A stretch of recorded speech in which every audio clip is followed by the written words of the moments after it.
And welcome to Café on Tampa Online.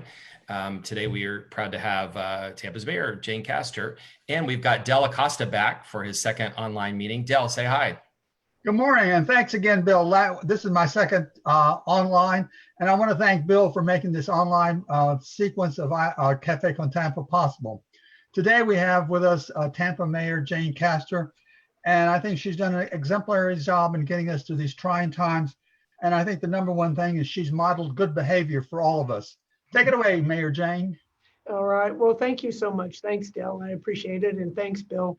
Appreciate you continuing this forum, and very appreciative of your technological skills, because if it was up to me, there wouldn't be anybody watching right now.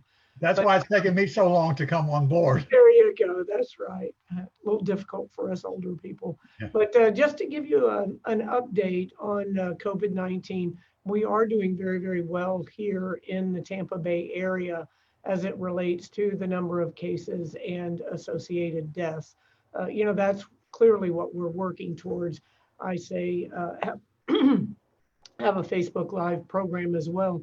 And when I talk about the total number of deaths, I always remind everyone that there's an individual behind every one of those numbers who's leaving behind their families and loved ones. And so that's what we're working towards, is keeping everyone in our community safe and healthy. And so to that end, we have put a number of processes and procedures in place.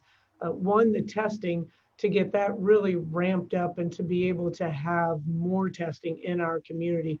We have actually doubled the number of tests, but we have still only tested 2% of our population. So it's difficult to make decisions based on that type of data.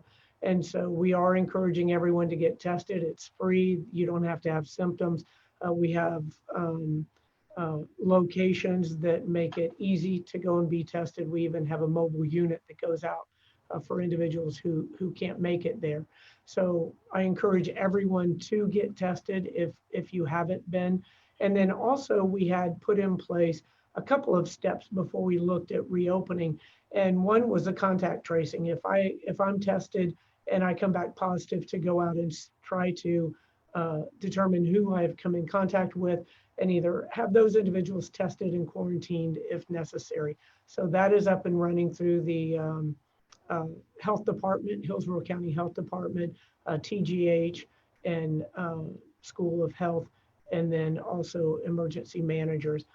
A syndromic surveillance system put in place so that we can map and basically have a dashboard of where the positive cases are in our community, where individuals are that have some signs and symptoms of the virus, and then also public information on cell phone data, where individuals are traveling, so that we will be able to identify potential hotspots or where surges may be occurring and get services down in those areas. So we have those systems in place right now to help us keep the cases down, but also identify any potential surges. And then clearly, we all have a responsibility to our community to lift ourselves back up economically. This virus has touched so many lives. It really is incredible. And you can see all the numbers, but until you actually visualize that, the depth and the breadth of the problem, it doesn't really hit home. And I've been volunteering at Feeding Tampa Bay every Saturday at HCC, and the number of individuals, over 4,000 families served on a Saturday morning, and that's just one location. They did a survey, 70% of the individuals that were receiving the food on any given day have never received any charitable handout in the past. And then 60% of the people had just currently lost their job. So this has really affected a large portion of our community. So we're trying to open very thoughtfully and very slowly, so that if we do have a surge, we'll be able to turn that back. Mayor, well, thank you again for go ahead. Thank you again for interviewing with us this morning. And as I said before we got on, you're probably squeezing us in between CNN and Fox. You're on all the time, and you're doing a great job getting the word out. For anybody who's watching now, If you want to ask any questions, Catholic on Tampa style, if you're watching on your phone, you can post questions underneath. If you're watching on a computer, you can post the right. We'll try to get to as many as we can. Also, we do this because we want to share information. So please share this on your Facebook page and with all your friends so they can see it as well. You were one of the first leaders in the state and kind of one of the first leaders nationally who decided that stay at home or safer at home was the best solution. And you are very steadfast in making that recommendation. What was it that that you researched or saw that caused you to make that decision? I should say also, since then, you've been praised locally and nationally for making that bold move. Well, that was something that, looking at the other countries that were experiencing this virus, and then also my contact with the U.S. Conference of Mayors, and then being a part of the Bloomberg Harvard Mayors Initiative. And as a part of that, the mayor from San Francisco, Seattle, Chicago, other cities are in that cohort as well. And so in talking to them, really what they said as a group, the consistent message was close your city down, your community down as quickly as you possibly can. And so that's something that that I thought was critically important and that I fought for steadfastly. And how do you see, you talked about this a little bit a minute ago, but how do you see this playing out over the next few months then? We're slowly opening and the governor's making decisions, but you're also making decisions for the city and with the EPT. So how do you see it playing? Well, it's I've described it before as you're making these decisions with 10% of the data and 100% of the responsibility. So there's no after action or playbook for us to go by. And as you may have seen the article of the Tampa Bay Times, it went from we've been successful because of the decisions that have been made all the way to it just may be luck. And it's probably a combination in there of a little bit of both. But really, it's just making those decisions that you feel are in the best interest of the community. And I've been very pleased with the way that the governor has slowly opened the state back up. There was a rumor he was going to open bars last week, and I'm very thankful that he has not done that. I know the bars are hurting, but that's an area that it's just not possible to take the safety precautions of social distancing in those types of environments. You were starting to say this when we went live. You had a long career, successful career as a police officer and police chief. One of the things that some of your colleagues say is that when you're facing a difficult situation, you say, look, I was a police officer. I faced homicide scenes and horrific scenes, and there's nothing that can faze me at this point. Besides the calm, cool demeanor, what else in that experience prepped you for this? Well, one, I think it really defines my decision making, because as a police officer, you arrive at a scene, you're thrown a set of facts, you do your interviews, you make a decision, the best decision you can. And in law enforcement too, you usually irritate half the people that you deal with. And so I'm not really a politician. I don't put probably enough of the thought of how my decisions will be viewed. I just try to make the right decision. And there's in law enforcement, there's that sense of urgency as well. And I believe in this particular instance, that has served me well, is to understand that we have to act quickly in these situations to try to keep the number of infections to a minimum. Mayor, we have a couple questions already. One is, it says, I know it's a county decision, but do you know when the buses will run more often? It's difficult with all of them out all at those same hours, something like that. Yes, I'm on the HART board, and it's a very difficult time for HART. Matter of fact, we just went over the financials. Our next public meeting will be going over HART's budget, and it's really a dire situation. And so what they have to do is look at those rides that are the most popular, those routes, and then try to provide as much of a service as possible with the funds that they have to maintain the routes.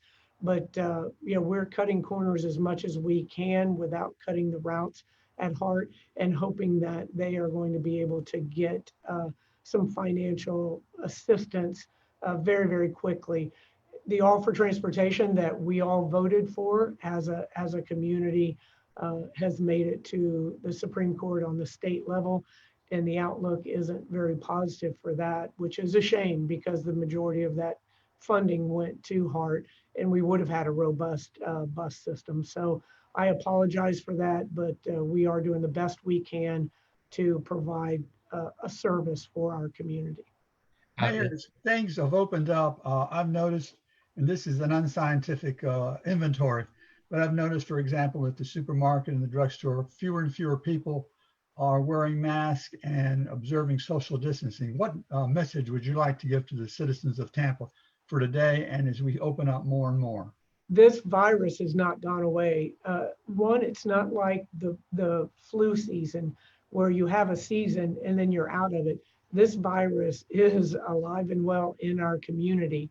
And one of the aspects of it, a couple of them that are the most dangerous, is the ease with which it is transmitted and the fact that it can be silent for days and sometimes up to 14 days. So people cannot let their guard down.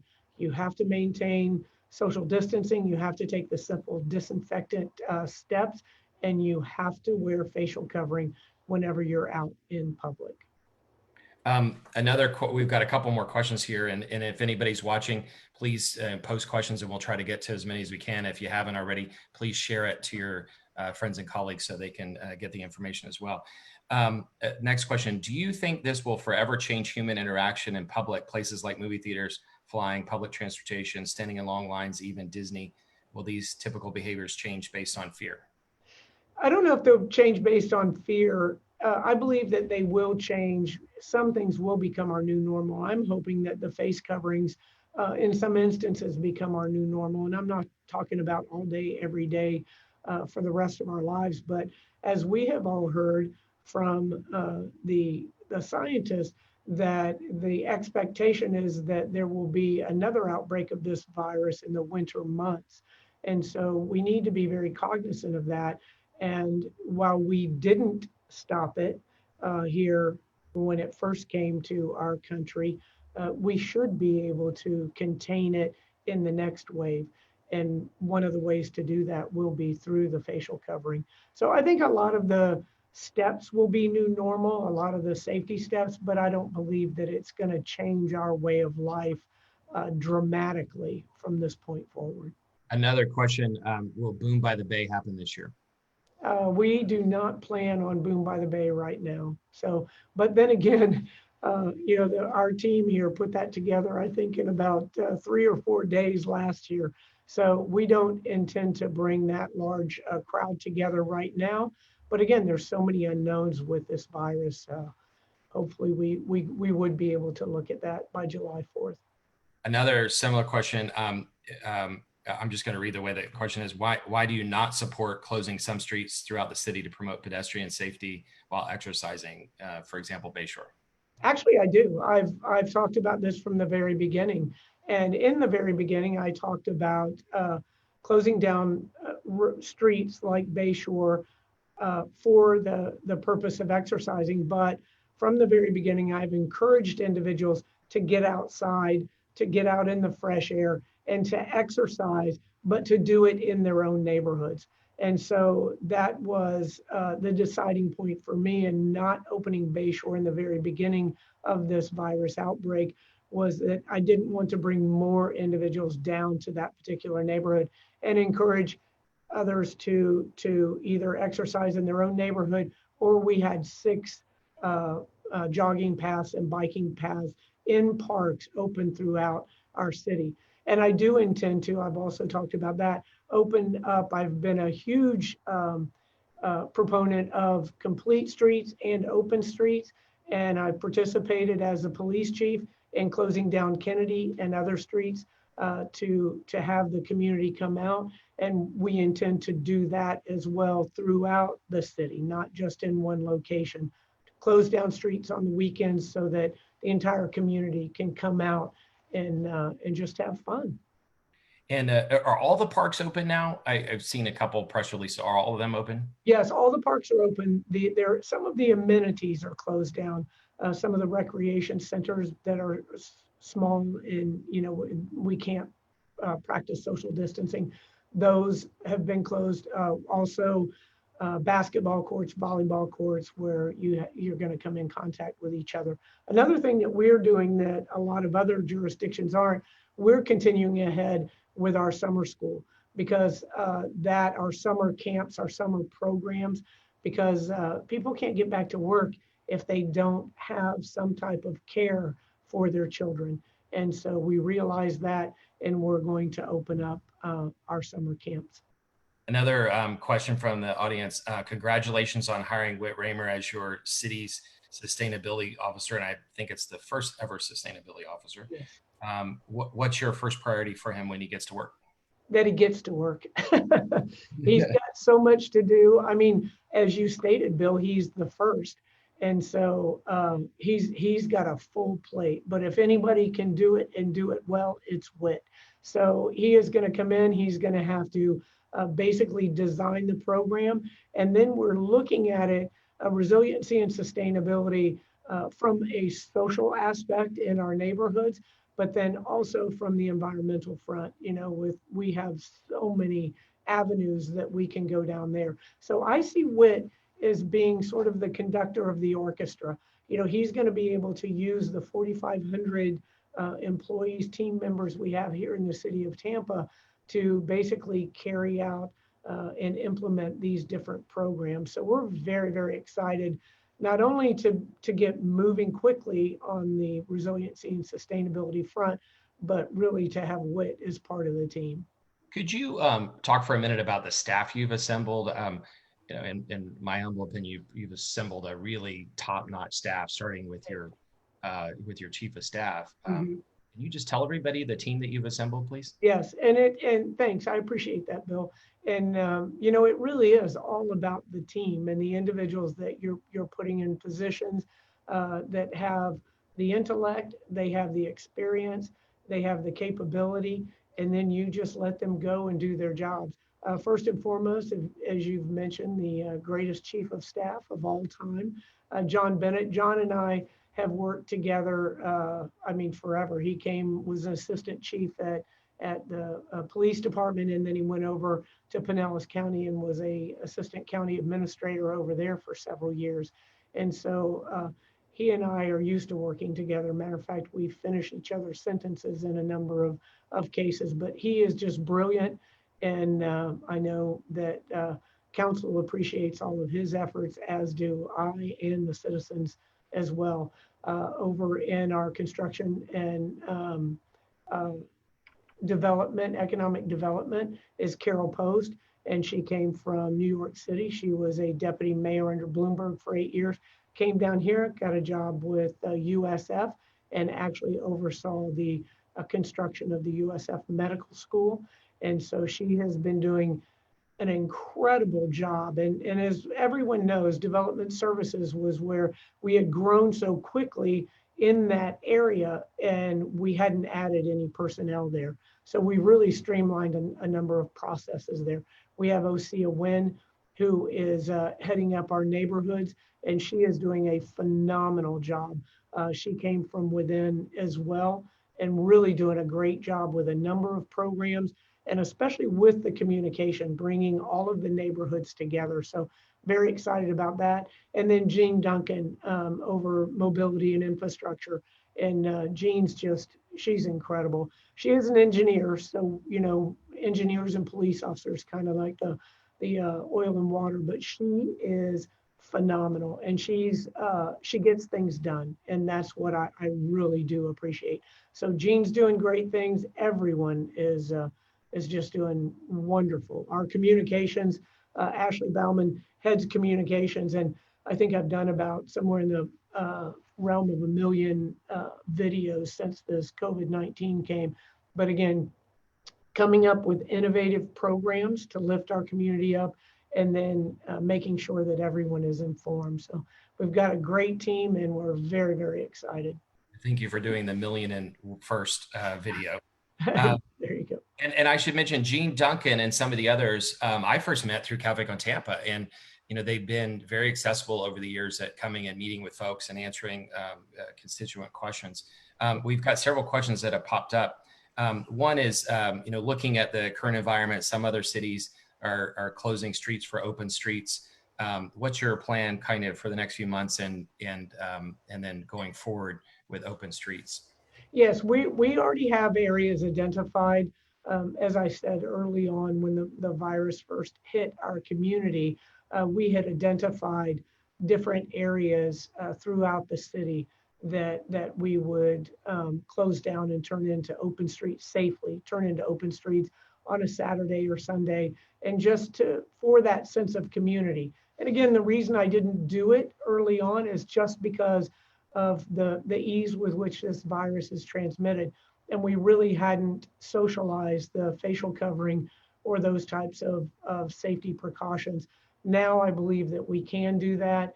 And even with the Lift Up local program, allowing the citizens to come back out and just have that dining experience has lifted so many up in our city. And it really just sort of was a breath of fresh air back into the community, as I think open streets will be as well. So we're doing that. Today we're painting, or tomorrow we're painting a mural downtown along Franklin Street, where we've got that area closed off.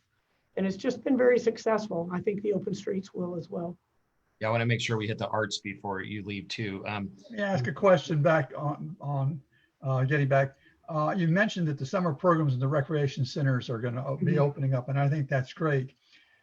Is part of the recreation program and opening up this different centers and working in the community, is there going to be educational opportunities to inform our young people and even our older citizens about the precautions that they should be taking now and in the future to maintain public health?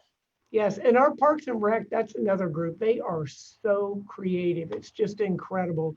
And they're headed by Paul Dial. And the things that they have done can be found on our website, tampagov.net. And all of the things that they have done, to your point, Del, to educate the kids and to entertain them through this COVID-19 pandemic has just been nothing short of amazing. And so we have been doing the educational programs. We'll continue doing that through the summer, and now we'll be able to do it in person. But they have done everything from theater programs to recording songs with the young kids. Again, educational programs, trying to take a little bit of that burden off of the parents. But they've done a great job. They pivoted just on a dime and went digital with their instructions. Very proud of them. Young people are very good at modeling behavior, especially good behavior, if they get the information. Mm-hmm. That's true, and making their parents do it too. Yes. I want to see if we can squeeze in one or two more questions from the audience. One is, with Super Bowl coming up in Tampa in 2021, what plans are in process to keep our residents safe? Have there been any discussions with the NFL? Yeah, we're in, not me personally, but our group is in constant contact with the NFL. And, we've had Super Bowls in the past. And so we run a very good event here. The NFL is always very pleased when they get to come to Tampa. And yes, we are planning on having the Super Bowl. A lot of people ask me for predictions, and the only thing that I do know with 100% certainty is we're going to win the Super Bowl, and we're going to be the first city to do it in our backyard. So that's a guarantee. The NFL is making plans for, being able to allow fans into stadiums safely. And so that will continue to work on that process through the season, whatever that looks like. And then when Super Bowl comes next February. Another question: what's the city's plan if the Supreme Court overturns offer transportation? Well, I'll throw myself off a curb outside first, and then off the curb, and then just we'll figure it out. We're going to figure it out. It just is. It's frustrating, but it's more, for me, really heartbreaking that we live in this democracy, and the citizens voted, went through the process and voted for this, and then to have it shot down is a shame, especially since we are so far behind in transportation. I often joke, I say we're so far behind in transportation, we think we're first. But you just take a look at our roadways, not to mention the fact that we have no mass transit. But we'll get through it. We always figure out a way. So we're a resilient group. We'll figure it out. One other thing, you when you first were elected, you partnered with Café con Tampa and Gobi Offs and others to put together the Mayor's Forum of the on the Arts. And you've done a lot of things in the arts, and we don't have enough time for you to go through all of them probably, but can you just update everybody on, what your philosophy is and, what you think has happened and will happen in the arts? Well, first, I want to thank you, Bill, because you were the one, you mentioned everybody but yourself. You were the one that put that event together, and it was wildly successful. So thank you for doing that. And I will continue to focus on the arts. We just worked with, from small to large, we just worked with Norma Jean Likes, and she put the little red fan swirls out at Curtis Hickson Park. And again, to bring the community together, the citizens can come down and take those with them. So we are continuing to focus on the arts. It is critical for our culture and for humanity in general, but we will focus from the small things like our crosswalks to classrooms, which have been very successful, getting kids engaged in art and, bringing the public focus to safety, all the way up to our large exhibits, the expansion of the museum with the Straz. We hope to continue to move along on those fronts as well. So thank you for your partnership in that. And I thank the community as well for being a great partner in focusing on the arts. Yeah, thank you for your commitment to the arts. And we have a lot of viewers who are very interested in art. I want to ask you another kind of personal question. And you personally you and Anna collect a lot of art. I have to give all that credit. Again, that credit goes mostly to Anna. And when I say mostly, that's about 99.9%. But yes, she is a very accomplished and avid art collector. I would be probably on the bottom end of the novice there. I love the one of RBG that you all. Oh, I know. Isn't that hilarious? Great. Yes, that's Ashley Longshore. Anna has several of her pieces, and they're very eclectic, but they're most of them are very funny. They have a great. Trying to borrow that for all. I want to ask you a person. So you and I both went to University of Tampa, maybe similar times, and we have a lot of people in the city that went to University of Tampa. What do you think about UT since we went to school there? I know. It's funny you bring that up because when I get home at night, that's when I get to do all of my work emails and things. And I received a email from Dr. Vaughn. As you know, Bill, we just helped them out with a bonding issue. And I told him that it was no secret how proud I was of what he has done at University of Tampa. But when you and I went there, you weren't as proud to say you went to University of Tampa as you are today. And what he has done is really amazing. It is a jewel, if not the jewel, in the crown of Tampa. And it really is wonderful. And he continues on. It's not just, a one-hit wonder. I mean, he is building the Furman Art Center right now and has a number of other projects in the works. So very, very proud of him. 5 years. Yes. Mel, do you have any final question?